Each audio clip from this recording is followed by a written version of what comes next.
स्वागत करता हूं आपका आपके अपने YouTube चैनल कोलंबिया क्लासेस पर।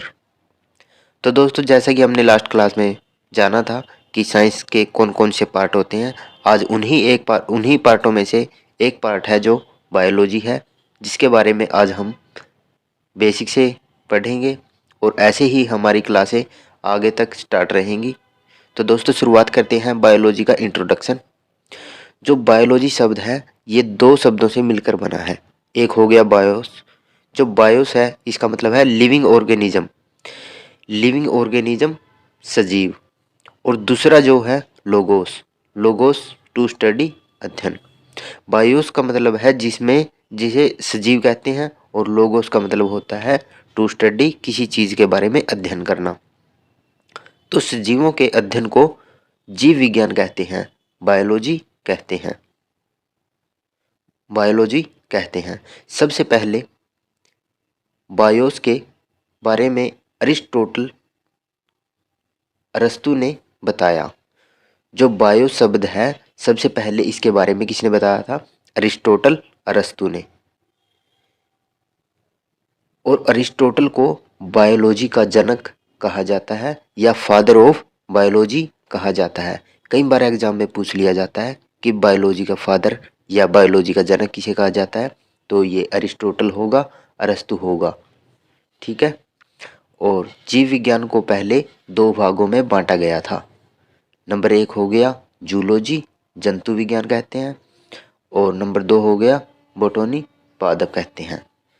तो न्यूट्रिशन, पोषण, भोजन के पोषक तत्वों को ग्रहण करना पोषण कहलाता है। न्यूट्रिशन किसे कहते हैं या पोषण किसे कहते हैं?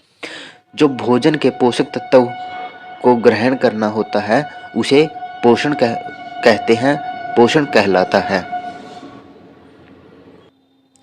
पोषण कहलाता है।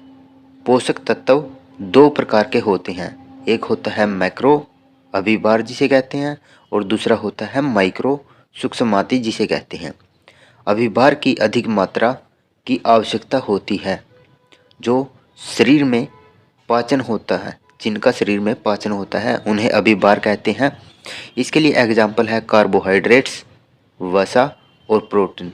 ये जो कार्बोहाइड्रेट, वसा और प्रोटीन है, इनका हमारे शरीर में पाचन होता है, तो इनको अभिभार कहा जाता है, अभिभार कहा जाता है। और एक होता है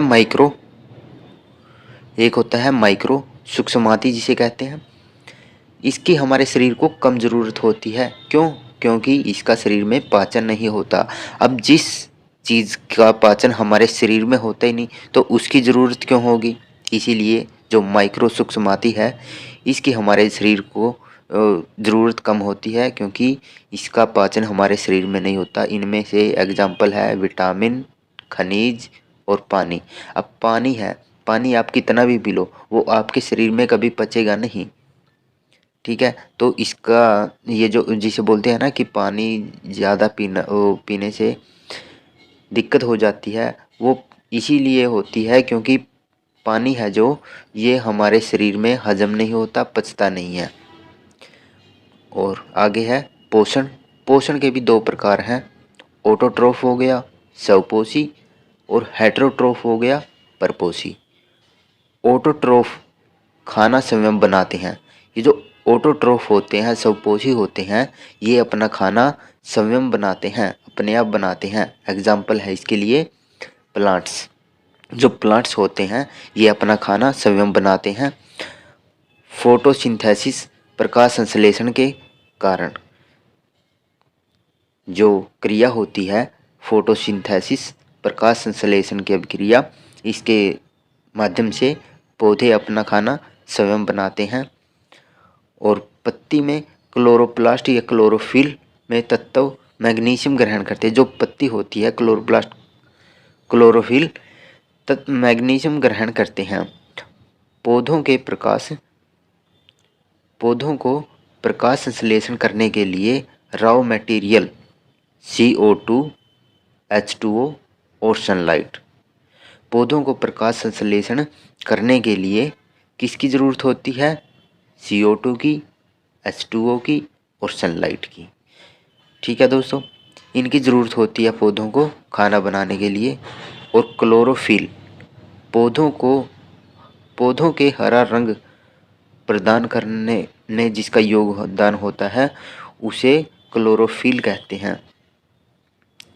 सॉरी, ये क्लोरोफिल है जो पौधों को हरा रंग प्रदान करता है। कई बार एग्जाम में ये भी पूछ लिया जाता है कि पौधों को हरा रंग किसके माध्यम से मिलता है, तो इसमें ये हो जाता है कि क्लोरोफिल की वजह से पौधों का हरा रंग होता है। ठीक है दोस्तों। और CO2 की जो खोज है जोसेफ ब्लैक ने की थी, इसे ग्रीन हाउस भी कहा जाता है। CO2 को जैसे ग्रीन हाउस भी कहा जाता है, इसके कारण है ग्लोबल वार्मिंग, वैश्विक ताप। जब भी हमारी पृथ्वी का ताप बढ़ता है तो ये होता है CO2 के कारण, इसलिए इसको वैश्विक ताप कहते हैं। ग्लोबल वार्मिंग होता है, इससे पृथ्वी का ताप बढ़ता है। और पौधों में पत्ती में छोटे छोटे रंध्र या पोर्स होते हैं जिसे स्टोमैटा कहते हैं। जो पौधों की छोटी छोटी पत्ती है उनमें पोर्स होते हैं, छोटे छोटे छिद्र होते हैं, स्टोमैटा कहते हैं। यह CO2 का वातावरण से अवशोषण करता है। जो पौधे की छोटी छोटी पत्ती होती हैं यह हमारे वातावरण से CO2 को ले लेते हैं। ठीक है, मेरे ख्याल से दोस्तों आपको क्लास पसंद आई होगी और समझ भी आई होगी। तो ये थी आज की हमारी बायोलॉजी की इंट्रोडक्शन के साथ क्लास। मैं उम्मीद करता हूँ आपको अच्छे से समझ आई होगी और ऐसी ही वीडियो आपको हर रोज़ मिलेंगी हमारे टॉपिक के साथ। तो ज़्यादा से ज़्यादा शेयर कीजिए। जिन बच्चों के पास किसी चीज़ का कोई माध्यम नहीं है तो मेरी रिक्वेस्ट है आपसे उन बच्चों तक ज़रूर शेयर करें। और आप सभी का हमारे चैनल पर आने के लिए बहुत बहुत धन्यवाद।